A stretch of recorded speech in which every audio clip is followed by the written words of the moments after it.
Hey guys, I'm Misty Buck, president of Miss Inc., and we are here for another Marketing Monday. And I am like over the moon excited today because we have a very special guest, Ivan Mladenovic. Did I say that correctly? Yeah. Did I get it right? Yay! Okay, so Ivan Mladenovic, he is the president, founder, just overall awesome owner of Preemo IT Support. He does lots of really cool stuff for businesses in terms of IT, but he also has built this incredible machine of generating inbound leads. So he's really has this system down. And so I thought it'd be a perfect guest to have to talk about how does the average small business owner generate small business leads for inbound marketing, right? So someone, let's say, find you, we want them to find you and we want them to become a lead. How does that happen? So what are the tools and tricks with that? So Ivan's going to share some of those tools and tricks with us today, and he's going to start by introducing himself and telling us a little bit about his story and how he just massively built his business and continues to build his business, by the way, in this really unprecedented year. So welcome, Ivan. Thank you very much. Thanks very much for having me. So my name is Ivan Mladenovic, and I own an IT consulting firm called Preemo. I started the business in 2009 in my kitchen after I lost a pretty awesome job because the company that I previously worked for kind of folded overnight. And, originally the business was intended to be a B2C business. So the idea was to build a computer repair shop for kind of the easiest way of explaining it. And so we were repairing computers, phones, tablets, first me in my kitchen, and then we progressed to a small space in my dad's office in South Miami off Red and US 1. And we evolved into phone and tablet repair as iPhone, cracked screens and things like that became popular. And then sort of the big dream was to open up a retail store. So we opened up a retail store in South Miami called Tech Bar, which was called Preemo at the time and then rebranded as Tech Bar. And somewhere around that time, one of my clients asked me about managing a server. And so this is something I'd had some experience with, but not something that I intended on doing for the business. But I said, okay. And so we took on that new client. Second client, third client, fourth client. And so basically in that retail space in South Miami, we were running both a B2B IT company and a B2C computer repair shop. The trajectories of the business were very different. So the repair store was growing at a fairly normal pace year over year, and the IT company was just expanding rapidly. One of the reasons it expanded so much was we structured the business as what's called a managed service provider. So a managed service provider is an IT company that provides services on a monthly basis. And so businesses really like the model of paying a flat monthly fee as opposed to being billed hourly. And so a lot of companies started signing on, and we started onboarding new customers. And so as the business grew, outside of the capabilities of that space, we moved into a small office space and then sort of grew from there. The other thing that contributed to the growth of both businesses was inbound leads. So back in the day, it was search engine optimization, where you would build 50,000 backlinks with some company on Elance or Upwork, and then you would get benefit of that traffic. And so we popped up very quickly for Mac Repair Miami. So for people that were not repairing are not able to repair their Apple device in the Apple Store, they would come to us, and we would do a screen repair, we would do a reformat, we would do a backup of their device, and we got really good at that. I sort of parlayed that on the repair side into the IT side of things, and over the course of time have built a pretty strong inbound marketing engine for Preemo. Yeah, so Preemo has really, over these years, really grown. I think you're being sort of modest about your story, because I've seen you grow over the years. I remember being at an event at Shula's where you actually smashed a phone with a hammer to demonstrate how quickly your team could repair it. And so that essentially has become now Tech Bar, and now Preemo is the IT business. So when you're talking about generating inbound leads, can you explain for someone who might not understand exactly what that is, what that means? Yeah, sure. So an inbound lead is when someone comes to you and asks for your service. So when you think of like networking, if you attend a Chamber of Commerce or a BNI event or something like that, that's outbound marketing. So if you do anywhere where you're soliciting the services, that's a form of outbound marketing, because you're basically asking somebody, hey, Misty, I know you have a business. Does your business need IT services, and would you consider using us for your IT services? Right. Whereas an inbound marketing lead is when you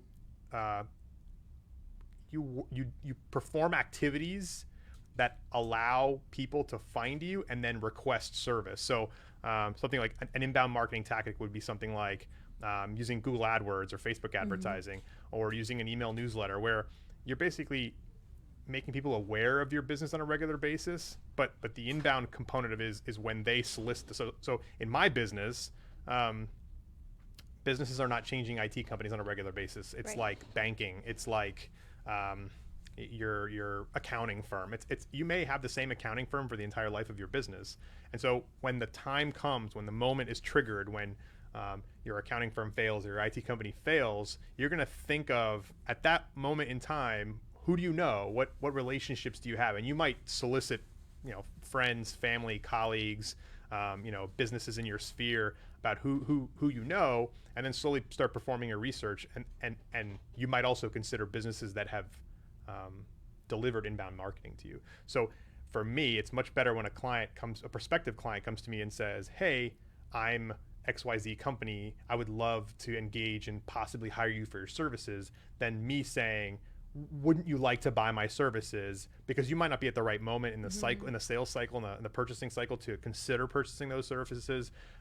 You might have a great relationship with your existing vendor. So for us, we actually joke about always wanting to be in second place.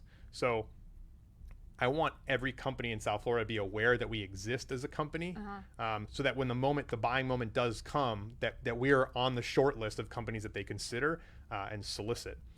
Now, I can reinforce those activities through inbound marketing. So a good example is something like retargeting. So retargeting is if you go on Amazon and you search for a dustbuster, you're going to see that dustbuster in your life for weeks because Amazon is retargeting you. Amazon recognized, hey, Misty's looking for a dustbuster for her house. So they've dropped a cookie in your browser, a file in your browser that allows them to know that you're there. And then so now you're going to see that dustbuster on your Facebook page on the right-hand side. Said, "Misty, I see that you were interested in a dustbuster. Are you sure you don't want it for $19.99?" And so on. So we engage in a similar type of activity where, if you go to the Preemo website, you're going to see Preemo's name on community newspapers' websites in an ad.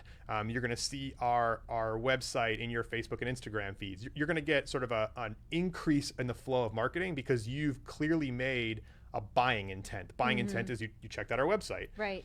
The more you engage, the more buying intent, the more you're marketed to, and now you're increasing the chance of really what we're engaging is lead generation. This is not sales. That's a whole nother cycle that's totally different and totally separate. Right.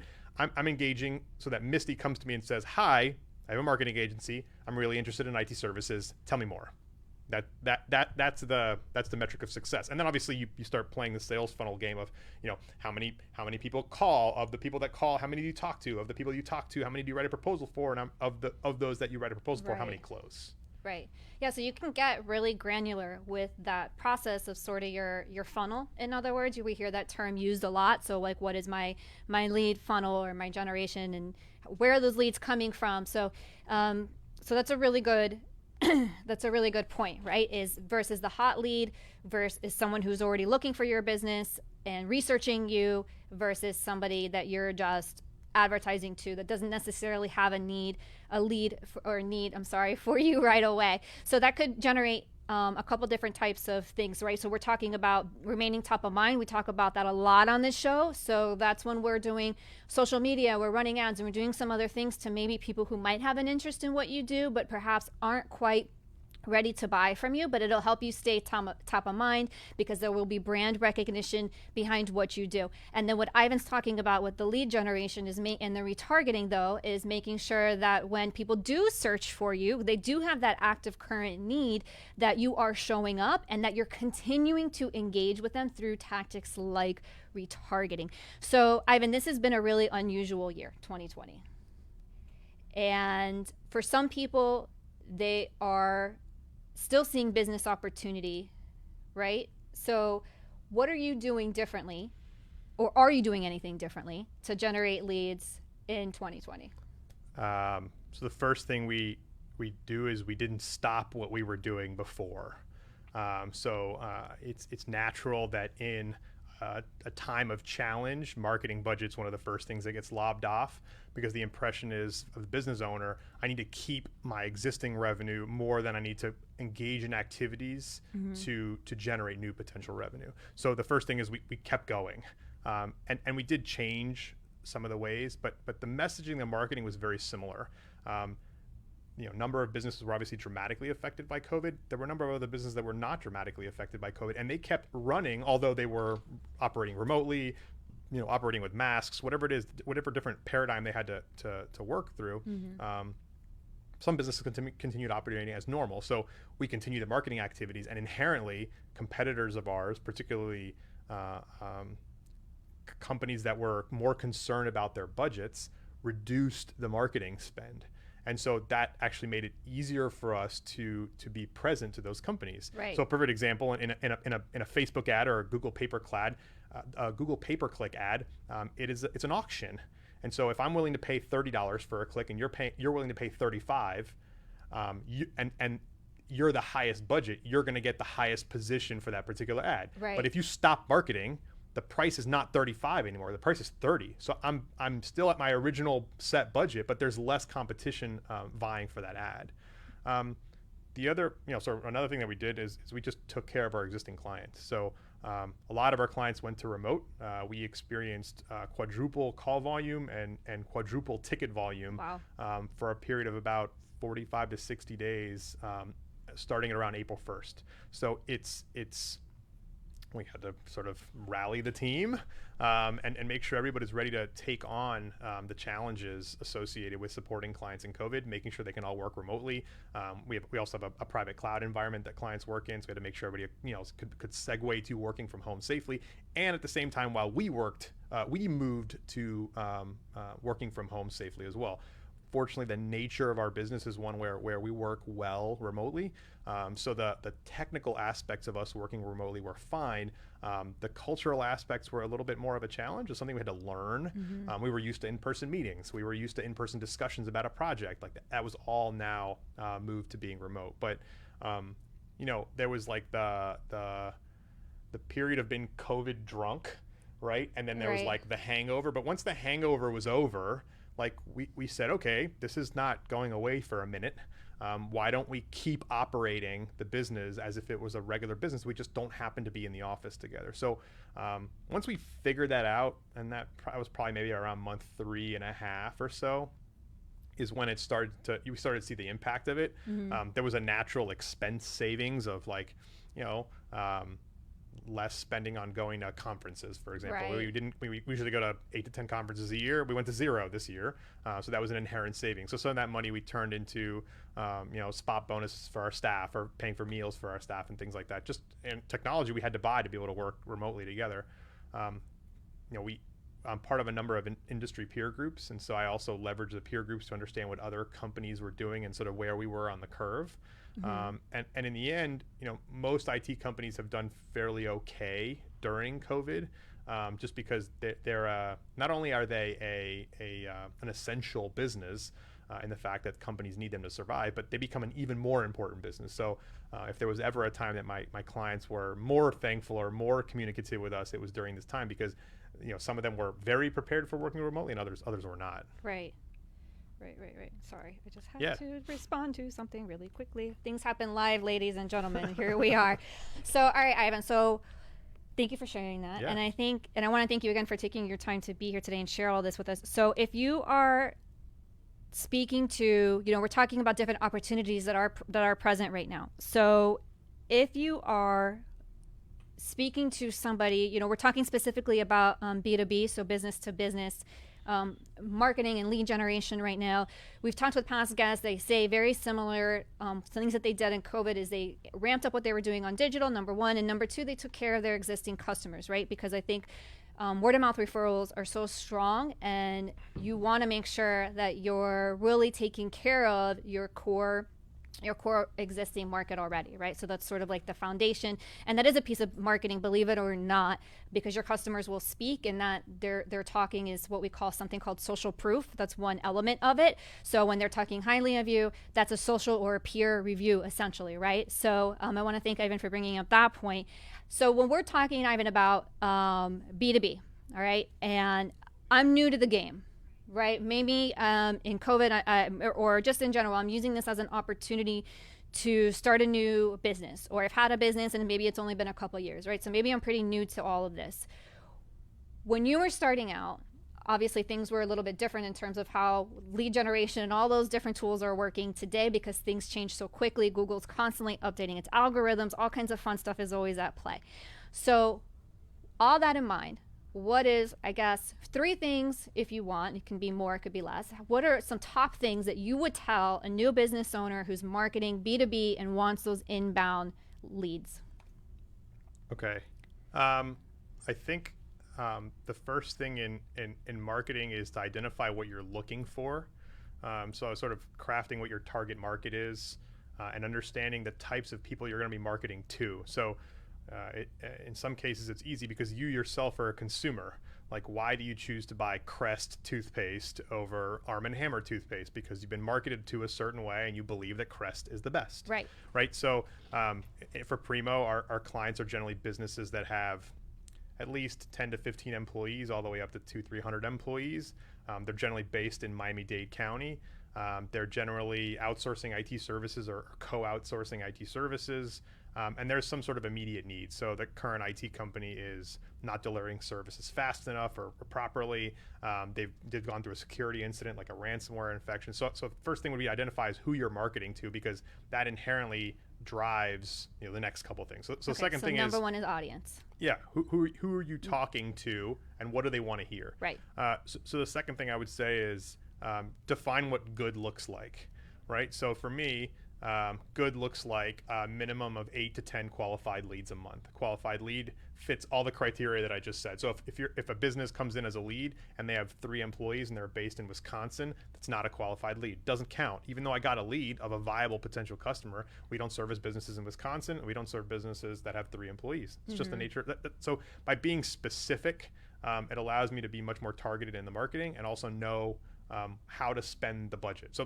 And that's the next thing. The next thing is identifying a budget, right? Okay. So to me, now is a great time to be crafting your 2021 marketing budget, right? So now is a good time for you to identify what you expect to spend on a monthly basis on marketing. And the easiest thing to do is take your 2020 budget, and you may not have a budget, right? But allocate, and whether it's $1,000, $2,000, $5,000, $10,000, $100,000 a month, whatever that budget is, that has to tie to your key performance indicators, right? So if you're spending your full current marketing budget, but you're not achieving your key performance indicators, either your KPIs are wrong, or they're unachievable, or you're not spending enough money, or you're not spending the money correctly.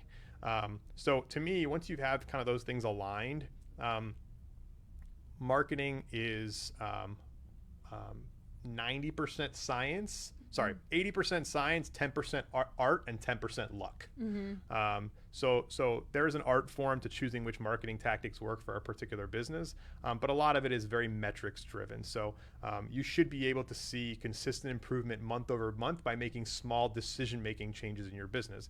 You've probably heard of that. It's called A/B testing, or like testing of marketing material. So you send out a marketing piece, whether it's print or digital or whatever it is, and the background is red, and you get five responses, and then you send the marketing piece out and it's green and you get 10 responses. Well, then you have to decide, does green actually work better as a color for us in terms of attracting people? So in our business, we recognized different words or phrases that worked, and then adjusted the marketing accordingly. So once you have the audience, your KPIs, and your budget, kind of smash those things together and you project, right? And so if you're doing your own marketing, you have to keep yourself honest. I gave the print company $1,000. I gave the social media agency $1,000, and I gave the search engine marketing company $1,000. How did those 3 avenues achieve for me over a month-to-month basis? Which one's doing the best? So if you find out that social is doing the best for you, double the budget in social, reduce the budget in a different place. So you're at the same dollar number. You're just putting money into the thing that worked the best. I think part of it is also deciding what types of marketing to work with. So if you have a larger business and your budget allows, hiring an outside professional to do the marketing services for you or to lead them the marketing services for you, that starts tying into the idea of creating a marketing plan. So to me, the more organized you are, the more calculated you are, the more you can attribute your success to something that's scientific, right? You can't manage what you don't measure. So to me, if you're measuring your leads on a monthly basis, and you can do that in a free CRM tool like HubSpot or something like that, right? You can get a free CRM tool, drop your new leads in there, and see how many of those leads actually become customers and how many of those customers stay for years and years and years. And that's what a sales and marketing funnel is. So once you have that all established, you really have an understanding of how $1 of marketing translates into $1 of revenue. Right. Yeah. And I think that's a really smart point. So I want to pause here just for a second to say hi to Mitch Panter. He is watching live on my feed, and he says, my favorite social media guru together with my favorite IT team leader. Great team. And Panter and San Pedro relies upon both of these excellent professionals to help us get the word out and maintain our visibility in our community. So hi, Mitch. Thank you, Mitch. Thank you for... Check is in the mail. Yeah, right. So yeah, Mitch is like, just freaking awesome. And that's social proof, right? You talk about social proof. Exactly. Like that's a perfect example of social. Yelp is an example of social proof. Google reviews are an example of social proof. In my business, and a lot of professional services businesses, like I can tell you how wonderful my IT company is all day long, but I'm selling my own service. But right. If Mitch calls you and says, "Hey, Misty, like, this is the IT company I use. They're a great IT company," that reference is a whole nother level of social proof that instigates a buying decision. Right. Yeah. So I think, not just thinking about your marketing, I think the point is in terms of just bringing new people in, but making sure that the customers that you're currently serving are happy and checking in with them, right? Maybe going above and beyond, being different. I find in my agency that just being really communicative and answering quickly and paying attention to and being available are really, really valuable to each of my clients. And it builds that trust. So I think, when you think about social proof and you think about all these different areas of marketing, which there are many, which is why we have the show every Monday, because there's so many different things to talk about. You want to just think about all these different areas. So Ivan, I know we're kind of running out of time here. So is there anything else that you haven't said yet that you want to talk about? I know you wanted to maybe talk about a little about United Way. There were some other things that you wanted to chat about today. Yeah, sure. So another activity that's sort of continued through this, and it's changed quite a bit, is sort of our in-person networking, which is, I guess, outbound networking. But so I'm a co-chair of the United Way Small Business United initiative, which is basically a new giving community within United Way.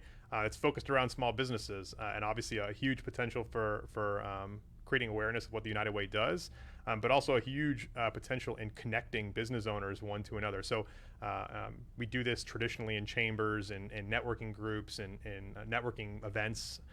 This is just sort of a different spin on it because it's tied to a nonprofit. And I think that just last week we did a Zoom session with about 25 people and Jose Mas, the chairman of Mastech. So I've had some really incredible guests and some incredible experiences. Businesses have thrived through events like that. So whatever nonprofit you're engaged in and whatever groups you're engaged in, don't stop the activity. I mean, COVID is certainly happening around us, but I think that the businesses that have sort of pushed through and sort of, I guess I will not use the phrase new normal, because to me it's going to be an adjustment, and it's going to continue to be an adjustment. It's not going to go away. The adjustment will flex.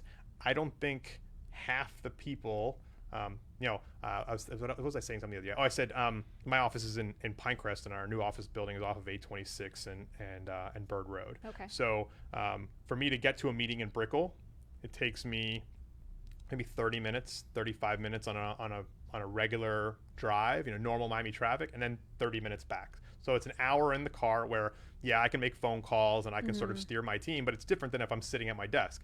So I'll be a lot more hesitant to take in-person meetings that I don't have to take in person. Right. And so I think that's not a bad adjustment. Obviously some people may want to meet in person. Prospective clients or existing clients will want to meet in person. Sure, no problem. We'll make the adjustments accordingly for that. But I think there'll be a lot of adjustments in the way we do business. I think the more you adapt to those adjustments, to me, like whether you want to meet in person and Zoom, I don't care. I would love to just have an opportunity to share with you the services that we have and give myself or our company an opportunity to earn your business, right? So I don't care the method. And so the adjustments are where I think a lot of businesses succeed in this. And you see how certain businesses have pivoted very naturally. Chipotle had an app-based ordering form for their food that was not a Uber Eats, Postmates, and so on. They also are an Uber Eats and Postmates, but they also have their own. Right. The benefit is they don't have to pay a fee for people using the app, and there were a lot of people using the app before COVID happened. So they got the benefit of a move they made in their business in advance when something like this happened. And there are countless stories of that, businesses that made some sort of a pivot and inherently worked out great. I think that you'll see a lot more of those pivots forward. Yeah, and I think that makes. I agree with you 100%. And I think also, one of the things that we're looking at is this idea of, in terms of we're talking about marketing, quote unquote, trends. When we're looking at things like, I'm forgetting the right word from it, but maybe empathetic marketing is the right way to say it. And basically what that is if you're just notice, start to pay attention to some of the commercials and things that are happening. Because when Ivan was talking about messaging and audiences and all those tips that he was giving just a few minutes ago, one of the things that you're looking at is, what do I want my tone to be? How do I want to come across to these people? And what are the things today that I think when we're talking about this pivot and this shift and this, this whatever track this is going to be, new normal or just continuing to pivot, however you want to say it. One of the things that people are going to are going to find more and more important is who you are as a brand and as a company. So if you're just constantly putting messages out there just to sell yourself, but you're involved with the community, you're doing really awesome things for your employees, and you're not sharing those things, you're really missing a great opportunity to share who you are and allow people to connect with you. So being involved with the community, I'm not saying do it for business and marketing purposes, but I am saying that if you are doing those things, then people, they want to hear about it. They want to see, what are you doing for your employees? Are you sending them a care package because everyone's working remotely now? Are you doing things differently to help them? So I know you guys celebrate people's birthdays. You guys give them constantly shout outs over on the Preemo pages, stuff like that. So I think continuing to care about people is in this, even though we're in this digital space and there's so much of this, it seems like a disconnect, right? Because when things are happening virtually and not in person, it can feel like that, but it doesn't have to be. So I think just bringing in that sort of personalized part into your overall marketing branding will help, right? Think of the challenges. So there's challenges businesses have experienced in terms of change in staff, change in scope of services. There's just so many different things that have adjusted. I have 3 new team members that I've never physically met in person. I have 4 clients that I've never seen the inside of their offices before, and we're still providing our services, which to me was an education. It was an education that we could, as a company, in fact, hire somebody or sign a new client and deliver our services safely, right. and at the same level of quality, which inherently gives us a lot of options for growth. Like maybe we don't need 100% of our staff in our office. Maybe a portion of it can be remote. So I think that there's a lot more flexibility that was forced upon us, and it'll be cool to see how businesses leverage that over the course of time. Obviously, some businesses will be affected negatively. Office space is going to be affected negatively because people are going to realize the same thing that I'm realizing. Maybe I don't need 10,000 square feet. Maybe I need 8,000 square feet, and that just might reduce my rent a little bit. So I think there's a lot of ways that there changes happen, but I think it's just also it changes in different directions, right? So you may have less office space, but you may have more staff, or you may have more equipment that you need to purchase for your new staff because they're working from home, or you might have to build dashboards to manage staff productivity when they're working from home instead of they're sitting in front of you. So it's just the pivot is what's really key, and making sure that you've adjusted accordingly and you keep adjusting. So it's back to the marketing thing. Marketing never stops adjusting. So if your marketing's trailing, if you leave your marketing at the same thing, doing the same kind of marketing over the course of time, it will drop because people will figure it out. People will figure out what you're doing, and they'll use your same marketing tactics against you. So if you're constantly pivoting your marketing, you're making adjustments, your marketing will actually perform better over the course of time.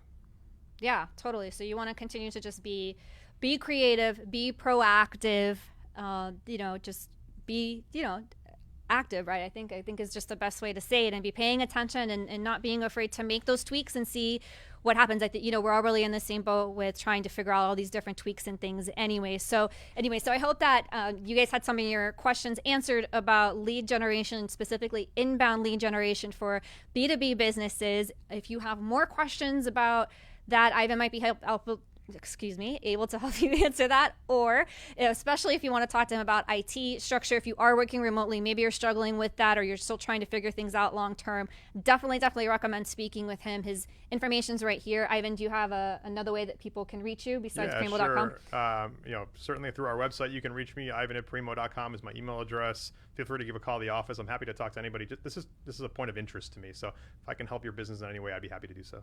Yeah, I know he's really is very passionate about this, and sort of the marketing part has been like an offset of him building his business. And so I really want to thank him for being here today, and thank you for your time. You have a newborn at home, so I'm sure you got to get back to her. I do. I don't want your wife to kill me for keeping you here too long. So thank you again, Ivan, for being here. Thank you so much for having me. This was awesome. Thank you. You're welcome. And we will see you guys next week again. I'm Misty Buck, with president of Miss Inc. This is Ivan Mladenovic, president of Preemo, and I will see you next week for Marketing Monday. Have a great day, everybody. Have an awesome week.